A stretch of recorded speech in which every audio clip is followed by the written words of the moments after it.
Joe Biden does have a plan. His plan was to deliberately open our borders and cede power to the cartels. What is the answer to this mess for Biden and the Democrats? More big brother, more control, even changing our culture?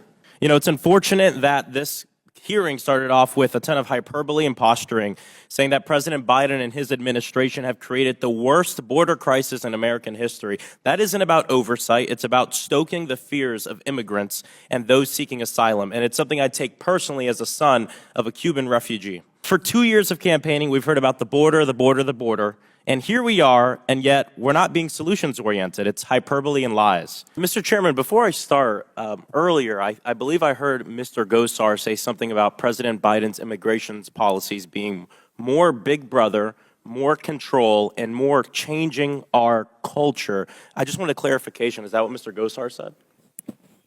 Okay. Changing our culture.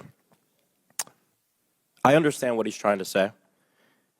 But I believe that immigrants are American and thus a part of American culture. For many folks around the country who might only watch far-right media or just listen to even some of the folks on this committee, I'm curious, Chief Chavez, when President Biden took office, did your agents stop enforcing the border and just allow everybody to come in, thus creating what we hear here is an open border?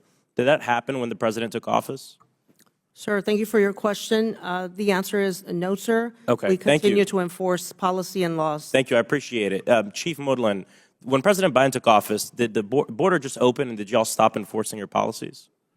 Also, thank you for your question, sir. I can tell you this is the 5th administration I've worked for, starting with the Clinton administration, and Border Patrol agents do their job every day. Thank you, I appreciate it. Look, as y'all probably realize by now, a lot of these hearings are not really about solutions, they're about politics. And for me, I believe solutions must be rooted in facts.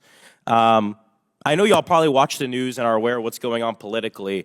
Would you agree that the narrative being peddled right now that says that an insane amount of fentanyl is being brought into this country by illegal immigrants specifically, would you say that is true?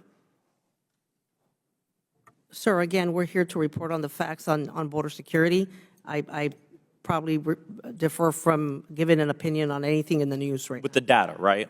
Because that's probably doubtful. I can't provide all a good. factual Thank you, Chief. statement. No, I appreciate it. I agree, right? It has to be rooted in the data.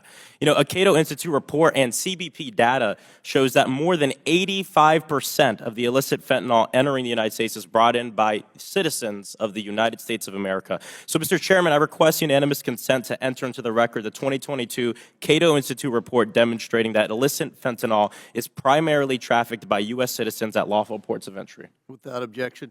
Thank you. Look, my colleagues on the other side of the aisle would have us believe that the solution to the fentanyl problem in this country is to discourage both illegal and legal immigration. In comes the wall, which we've heard a lot about. You know, we know that crossings haven't decreased since we spent $15 billion, once again, $15 billion with a B, of taxpayer money on that monument of fear. The wall kind of reminds me of a sad, decaying Soviet statue. And I want to be clear, and we've heard this time and time and again, and I'll say it again. The situation deserves this committee's attention because there is a crisis at the border, but the crisis is not a criminal one, it's a humanitarian one. And it's an important fact to keep in mind. I appreciate y'all's work, and I yield back the balance of my time.